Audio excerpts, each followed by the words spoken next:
আজকে সকালবেলা ঘুম থেকে উঠে ব্রাশ করে যখন ঘরে এসে দেখি ঘড়ির কাঁটায় বাজে 7টা, তখন কিছুক্ষণ ভূগোল বইটা নিয়ে পড়ে ভূগোল বই পড়ে রাস্তায় বেরোতে না বেরোতে যেটা ফোন করে যে তার কাছে, তারপরে সাইকেল নিয়ে জ্যাঠার কাছে যাওয়ার কিছু দূর গিয়ে দেখি একটা দাদা স্কুল ঘরে বসে কি যেন একটা কাজ করছে। তাই আর সেখানের থেকে তাকে ডিস্টার্ব না করে ভাটার ভেতরে তার মতন তাকে থাকতে দিয়ে ভাটার ভেতরে ঢুকতেই দেখি কি সুন্দর একটা সবুজ অপরূপ পরিবেশ।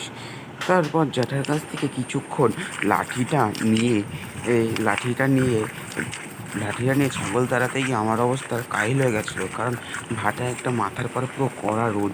তারপরে ছাগলগুলোকে দেখতেই তার কাছে যেতেই আমি তাড়াতে শুরু করলাম। তাড়াতে শুরু করাই সেই ছাগল দেখে আমাকে দেখে দৌড় মারছে, কারণ আমাকে দেখে সবাই ভয় পায়, তাই আমাকে দেখে দৌড় মারছে। তা কী আর করা যাবে, যখন ছাগলগুলো তাড়িয়ে দিয়ে ভেতরে আসতে দেখি কি বৃষ্টির জলে এত ইট সব নষ্ট। আমাদের ভাটায় যে এত সুন্দর একটি গাছ আছে সেটা আমি আগে জানতাম না। এই পরিবেশে এত সুন্দর একটি গাছ থাকা খুবই কষ্টকর। ভিডিওটা একটু দেখা হবে, নতুন ভিডিও, টাটা।